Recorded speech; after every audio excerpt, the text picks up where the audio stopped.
So mga mami, eto na nga yung karugtong ng post ko kanina. Kwentuhan lang ulit tayo mga mare. May nag-comment kasi dun sa post ko nung nakaraan. Napaulit-ulit na nga daw yung video ko. Napaulit-ulit na daw ng pagpa-flex ko dito sa aking bahay na napakaliit lang at singlaki nga lamang daw ng CR.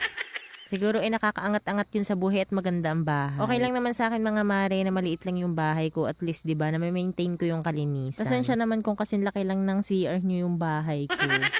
Eto lang yung kinaya eh. At sorry na din kung paulit-ulit na nga yung mga content. Isa lang naman ang paraan dyan, i-block mo ko o di kaya naman i-unfollow mo. Yung nood ka ng nood tapos nananawa ka na pala, edi wag mong panoorin. Napakasimple lang naman. Kailangan pa ba mag-comment ng ganun? Pero ayun nga, dahil sa'yo, ayan, meron kaming napapagkwentuhan ngayon ng mga mari ko.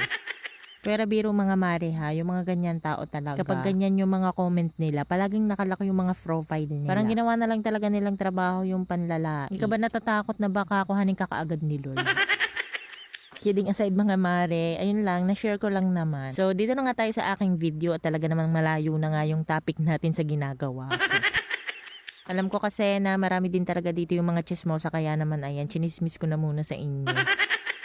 Charot lang. Pero ayun na nga, balik na tayo dito sa video at sasalin ko na nga pala itong binili kong bigas. Malakas kami sa bigas or sa kanin kapag ka nga nagbabaon si Mr. sa trabaho. Kaya yan mga mare, 5 kilo nga pala yung binili ko nung namalengke kami nung Sunday. Abot naman na yan sa amin ng 1 linggo, minsan na higit pa nga. Nagsali na rin nga pala ako ng Downy, ng sabon na panlaba. Saka nga nung nabili ko na Color Safe. Gamit na gamit ko kasi talaga yung Color Safe. Napakabungo tapos napakabula, panlaban ng basahan. Yan din yung inilalagay ko sa spray mop ko. Naglalagay ako ng tubig tapos nagpapatak lang ako ng konti niya. Yan na din nga yung pinang-a-assist ko dito sa aking sink. Talaga naman nga nakakatanggal siya ng mga puti-puti tapos kumikintab pa nga itong aking sink. After ko magsalansan mga mare ng mga pinamili ko, inalis ko lang muna yung mga nakataob dito sa aking dish drainer. Para hindi nga matalamsikan dahil maglilinis nga ako nitong mga ulamin na binili ko. Bali bumili nga lamang pala ako ng 1 kilong tahong. Sa paglilinis niyan mga mare, tinatanggal ko lang naman yung buhok. Hinihila ko lang tapos huhugasan ko lang yan ng 2 beses. Sobrang tagal ko talaga dyan naglinis mga mare. Kasi ang hirap nga higitin ng buhok. Iba mga mare, paano ba kayo maglinis ng tahong?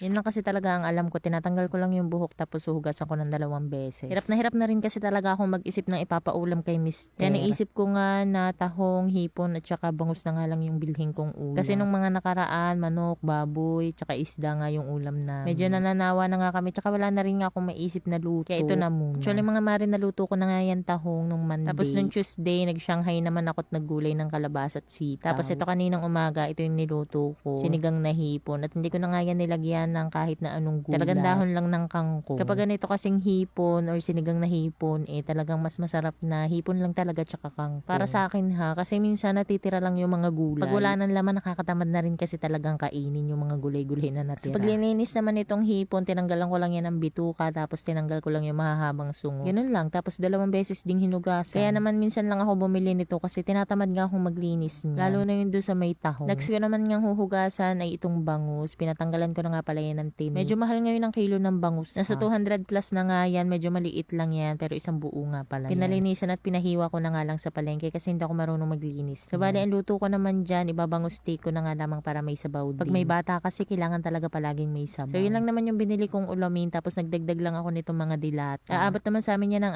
4 hanggang 5 araw.